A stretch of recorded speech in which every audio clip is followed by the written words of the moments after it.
for an opportunity.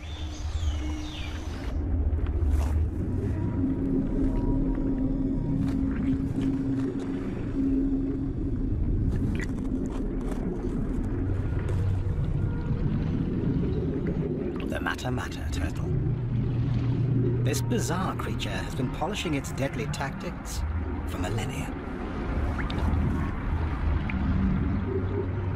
Its name, Mata, simply means kill. It remains motionless. But as a reptile, it must breathe air. The Mata does that by extending its specially adapted neck, moving slowly to avoid detection.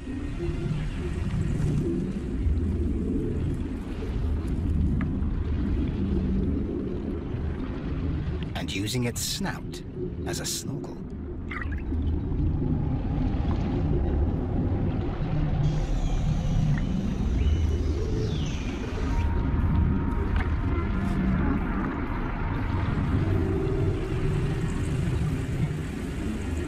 When a fish gets close enough, the Mata opens its huge mouth, creating a vacuum.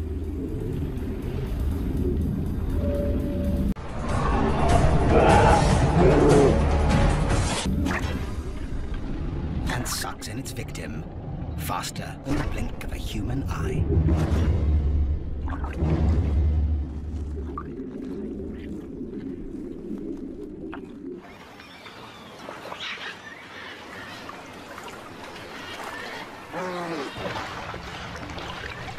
Farther down the river, an unlikely resident of the Amazon waterways abandons the shrinking lagoons of the dry season and heads into open, deeper waters.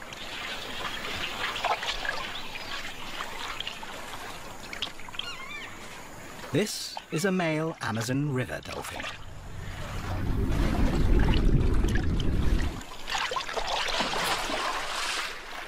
Most dolphins live in salt water, but this species adapted to the rivers long ago.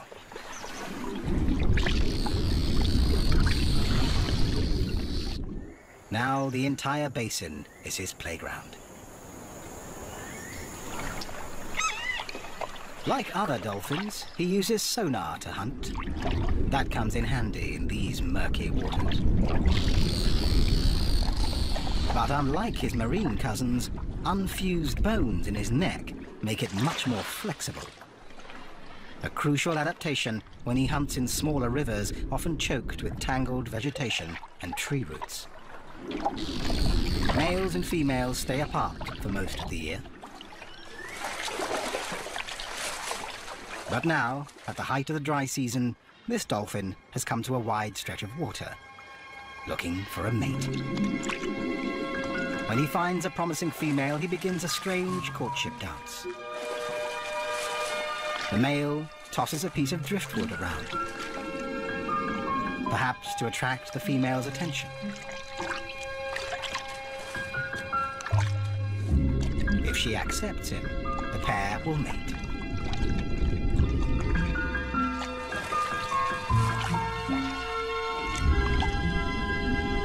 The female will move into small lakes and lagoons nearby.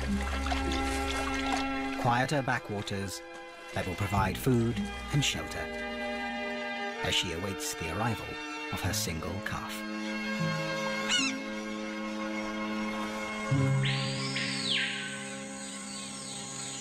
Towards the end of the dry season, the river levels are at their lowest, exposing broad sandbanks.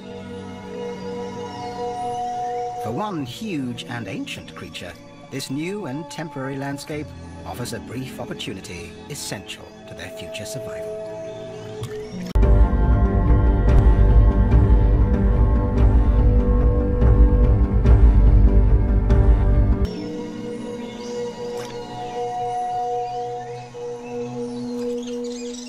Female giant Amazon river turtles are on the move.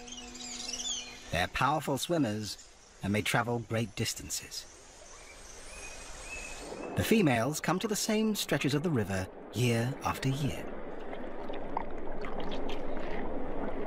They search for the highest spots on the beaches to lay their eggs. finely grained sand makes these banks perfect for laying eggs. More than a meter long and weighing up to 90 kilos, the giant females drag themselves out of the water to bask in the sun. The temperature of the sand rises during the heat of the day. The hot sand will act like an incubator, speeding up the growth of the eggs.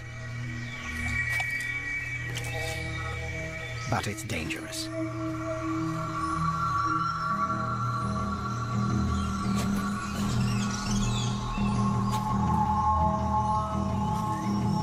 The Amazon's top predator is on the prowl. With one of the strongest bites of all big cats, a jaguar can easily puncture a turtle's shell. The females retreat to the safety of the water. The jaguar can wait, but the turtle's clock is ticking.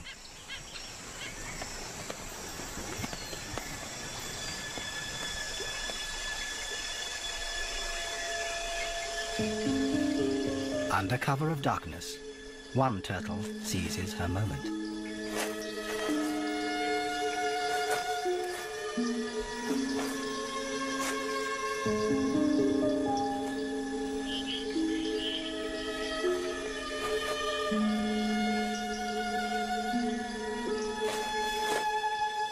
Once the hole is dug, she lays her eggs and covers them gently with sand.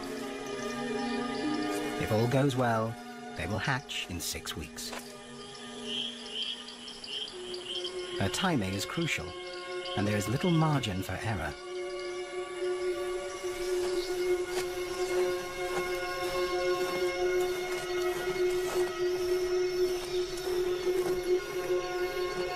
In a few weeks,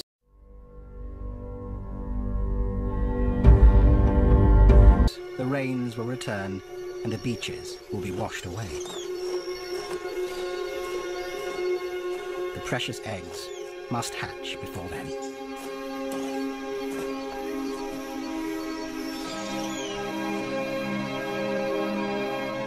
It's a precise timetable, and the turtles have followed it for countless generations.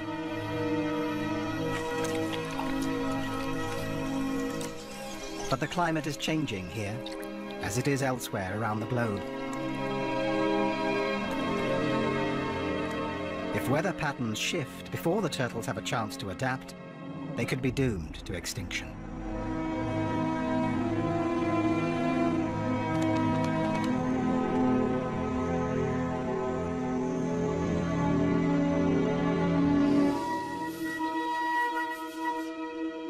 Another river dweller faces a similar climate crisis: the giant river otter.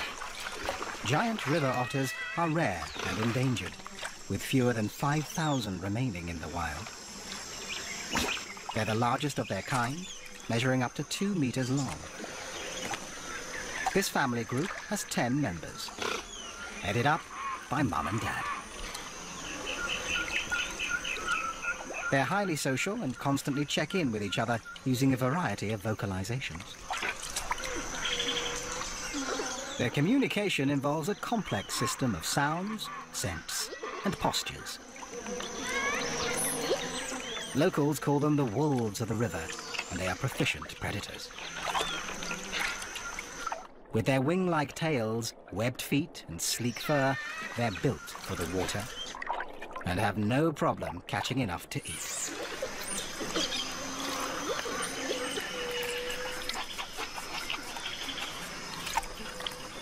Each otter feeds on up to 4 kilos of fish a day. Every year, at the start of the dry season, the mother otter relies on river levels falling to expose patches of dry land where she can make her den.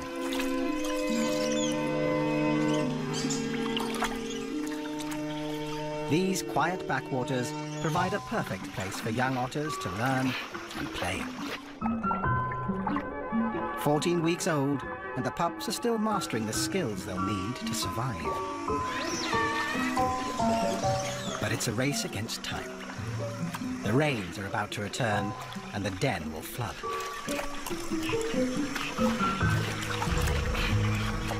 If weather patterns change, it will challenge this finely tuned parenting plan.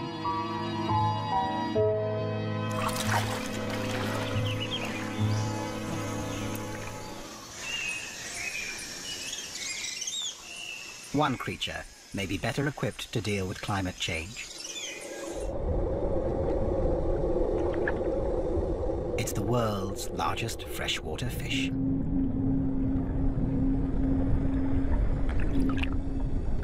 The pirarucu can grow to 3 meters in length and weigh more than 2 baby elephants. It lives in slow-moving waterways that are murky from decaying vegetation. Tannin in the leaves turns the water acidic. Not ideal for most fish. And as climate change causes temperatures to rise, oxygen levels are likely to fall even farther. But the pirarucu has an amazing secret weapon. Along with its reduced gills, it has evolved with an air bladder that acts like a lung.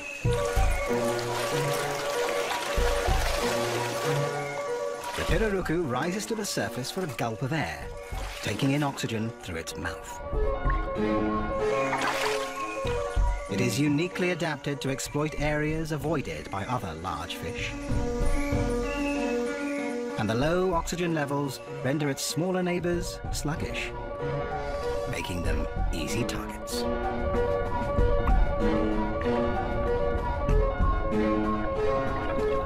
Its adaptation may give the pirarucu the winning advantage in a changing world.